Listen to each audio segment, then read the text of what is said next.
Will these tired eyes awake? It's easier to hide than say.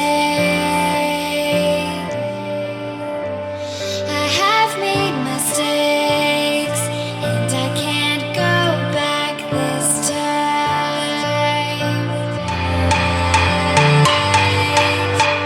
I have made mistakes.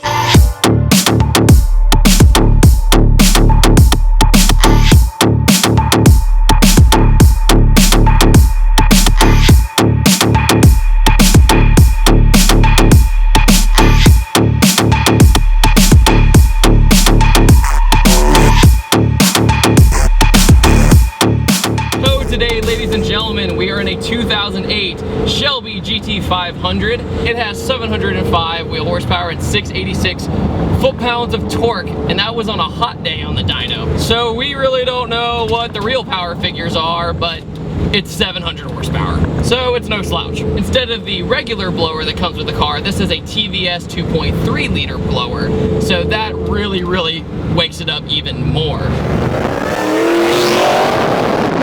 These cars, the 07, 08 GT500s, they usually dyno around 420, 422-ish, that kind of deal, like this one did.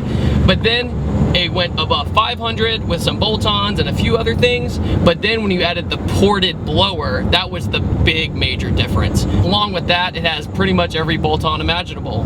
So if you're like, what doesn't he have?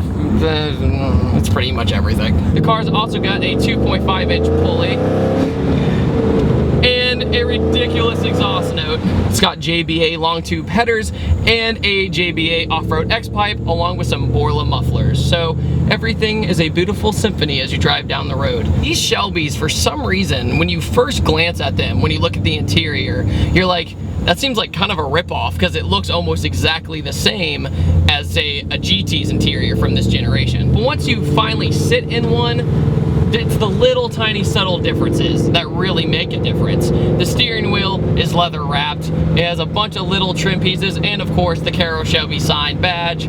So you're very at home in this car. It feels special. It feels a lot more special. Especially since the 2013 to 2014 GT500s have come out. A lot of those are more desirable nowadays, so you can get one of these for a lot lower of a price than when they did when they came out.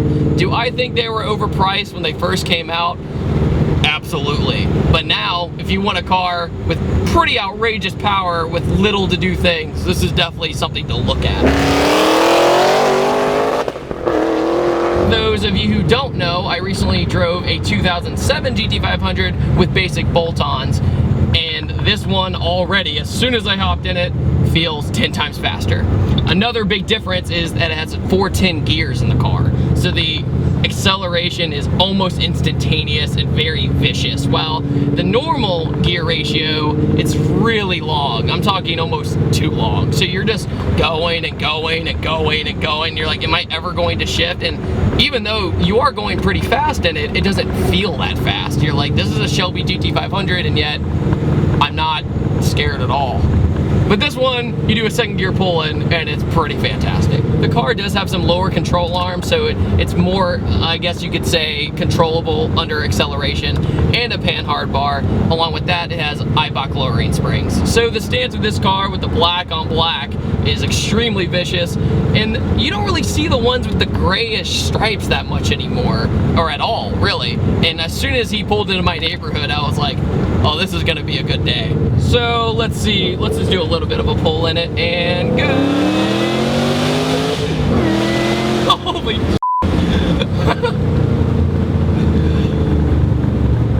okay then, this belongs to my friend named JD. I met him at the American Muscle Show up in Pennsylvania, which was a fantastic time, by the way. And it was even more fantastic where he goes, hey David, you want a review of 700 wheel GT500?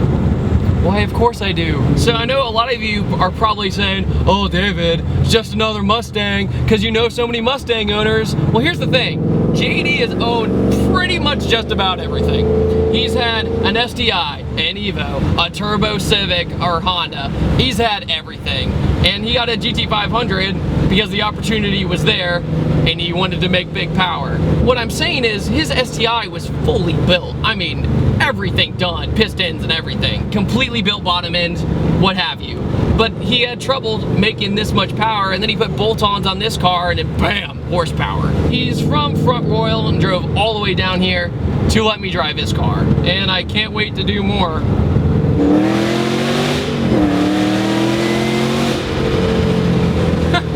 The sound is so ridiculous when you get on it, because with the long tube headers, it kind of deters the supercharger whine that you normally get, because the 07 generation of the GT500 is notorious for just insane amounts of supercharger whine. But when you do the long tube headers, it adds so much more aggressive, deep tone to it, and you're just blown away with that little hint of supercharger whine.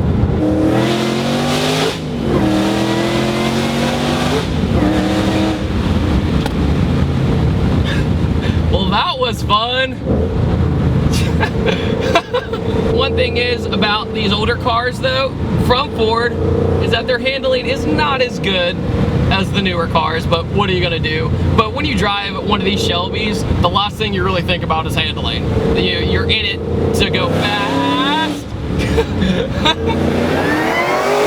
And it also has a lower 10% pulley along with another upper pulley. So every pulley, every bolt-on, everything you can possibly do pretty much is pretty much done to this car without totally excessive things. Believe it or not, it's on completely stock internals, which is pretty impressive. And some people who kind of roll the dice and they have the money to risk it, they push past 800 horsepower with these internals. Not saying you should do it, but people do it. One of the best things about this car is the tire. Now the tire is a Nitto drag radial, and it's absolutely fantastic.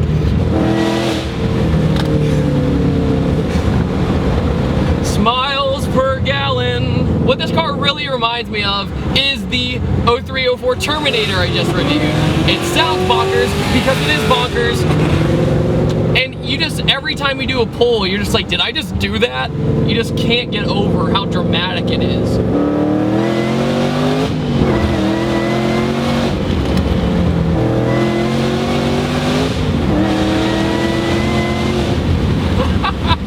Seriously, I don't even want to talk. I just like want to just listen to it.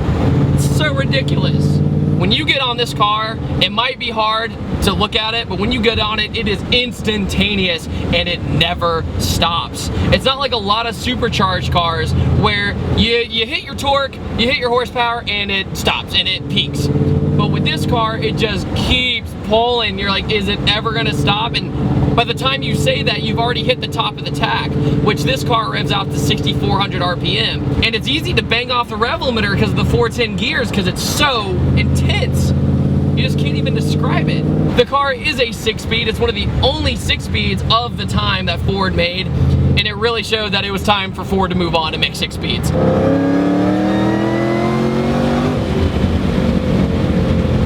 Oh man, I'm like a kid at a candy store. For being a stock shifter, this is a damn good shifter. I literally had to ask JD if this was an aftermarket shifter. So that's when you know somebody at the design studio got something right. When this car, when it came out, it had a lot of criticisms.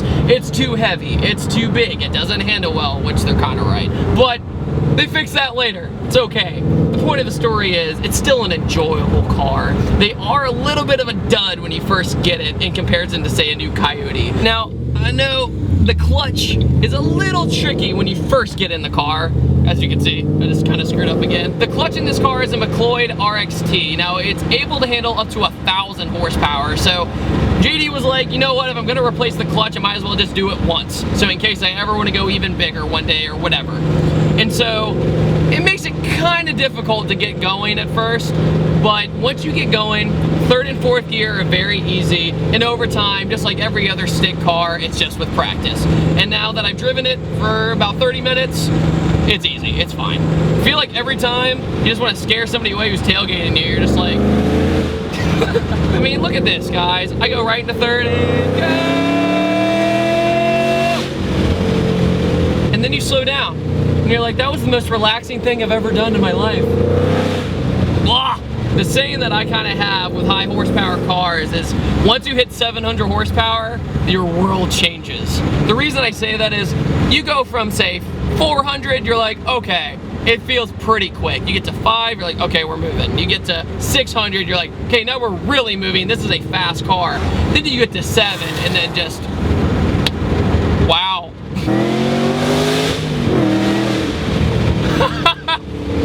Superchargers make me happy. This is one of the cars where somebody tries to change the radio station on you, you just floor it. They can't do it.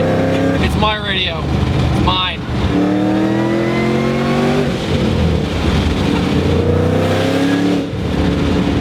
Alright guys, I want to thank you so much for watching this quick little review video. I hope you had just as much as fun as I just did. And I want to thank JD so much for driving down here and letting me review his car. And I will see you guys next time. And take it easy. Have a good one. See you next time.